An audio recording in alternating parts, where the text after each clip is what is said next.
1946 di Tanah Britania menjadi tahun kelahiran seorang anak yang bernama Harold Frederick Shipman. Sejak kecil ia biasa dipanggil dengan sebutan Fred. Ia merupakan anak kesayangan dari ibunya yang bernama Vera. Sang ibu menanamkan keterikatan yang sangat spesial, sehingga ia hanya memiliki sedikit teman di lingkungannya.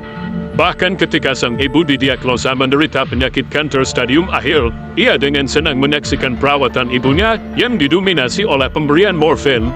Tetapi, karena sudah semakin parah, pada 21 Juni tahun 1963 ibunya menyerah dan meninggal. Karena terpukul oleh kematian ibunya, maka dia bertekad untuk masuk ke sekolah kedokteran. Lalu dengan kegigihan dan kerja kerasnya, akhirnya dia diterima di Universitas Leiden. Meski begitu, dia masih merasa kesepian sejak ditinggal ibunya. Lalu pada usia 19 tahun, ia menikahi seorang wanita yang berusia 17 tahun, dan 5 bulan setelahnya, istrinya mengandung anak pertamanya. Hingga di tahun 1974, dia menjadi seorang ayah dengan 2 orang anak. Sementara itu, dia juga sudah bergabung dengan sebuah praktik medis di Top Morden. Praktiknya berkembang sangat pesat dan mulai populer. Namun di satu sisi, ia juga menjadi kecanduan terhadap obat penghilang rasa sakit, yaitu Petidin. Pada saat itu, dia melakukan pemalsuan resep obat dalam jumlah yang sangat besar, sebelum akhirnya tertangkap oleh teman-temannya pada tahun 1975, sehingga ia terpaksa harus meninggalkan praktiknya dan menerima hukuman atas kasus pemalsuan. Beberapa tahun setelahnya, Shipman diterima sebagai staf di Donnybrook Medical Center DVD. Di sana dia dikenal sebagai dokter pekerja keras yang mendapatkan kepercayaan dari pasien dan koleganya. Dia bekerja di sana selama hampir 20 tahun.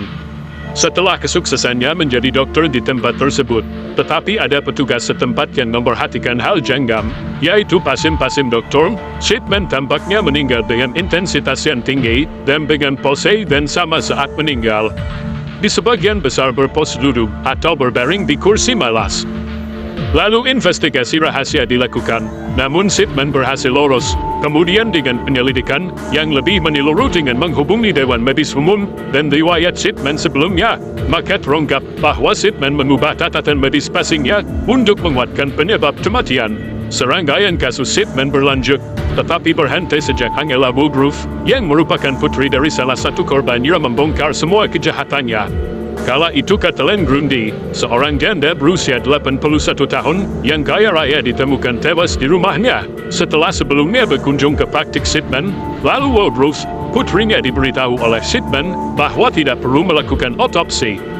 Woodruff merupakan seorang pengacara yang selalu mengurusi ibunya, sehingga ia terkejut membaca ada surat wasiat lain yang ditujukan kepada Dr. Shipman. Tetapi Woodruff yakin bahwa dokumen tersebut palsu. Dia yakin bahwa Shipman memalsukan dokumen tersebut, sehingga dia menghubungi kepolisian. Pada saat itu pihak kepolisian juga menyimpulkan hal yang sama berdasarkan bukti-bukti yang ada. Investigasi dilakukan dengan pengecekan post-mortem pada tubuh Grundy. Hasilnya ditemukan bahwa dia meninggal karena overdosis morfin yang diberikan kepadanya pada waktu 3 jam kematiannya, tepatnya pada saat dia menemui Dr. Shipman. Rumah Shipman digeledah, ditemukan catatan medis, koleksi perhiasan, dan mesin ketik tua yang terbukti merupakan alat yang digunakan untuk membuat surat wasiat palsu Grundy. Polisi menemukan bahwa Shipman sengaja merubah catatan medis setiap korbannya setelah membunuhnya untuk menyamakan dengan sejarah pengobatan pasiri. Namun Shipman tidak memahami bahwa setiap catatan tersebut sudah ada di dalam komputer, sehingga polisi dapat memastikan catatan mana yang telah diubah.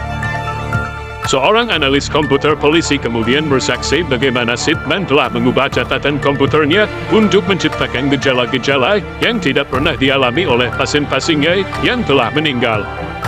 Setelah dilakukan serangkaian pemeriksaan intens, ditemukan fakta bahwa sang dokter telah membunuh 15 pasien, namun hal tersebut dinilai belum signifikan. Audit klinis yang dilakukan oleh Profesor Richard Bakar dari University of Leicester memeriksa jumlah dan pola kematian dalam praktik Shipman dan membandingkannya dengan praktisi lain. Audit tersebut kemudian memperkirakan bahwa ia mungkin bertanggung jawab atas kematian setidaknya 236 pasien selama 24 tahun.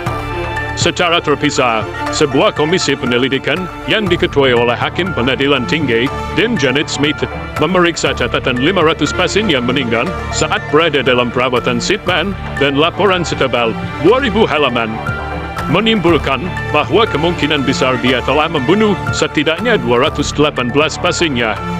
Akhirnya Sitban diadili secara hukum dengan banyak dakwaan, namun pada tanggal 13 Januari tahun 2004, Sitban ditemukan tergantung di sel penjaranya di Wakefield dengan sprain yang diikatkan ke jeruji dan di lasonya.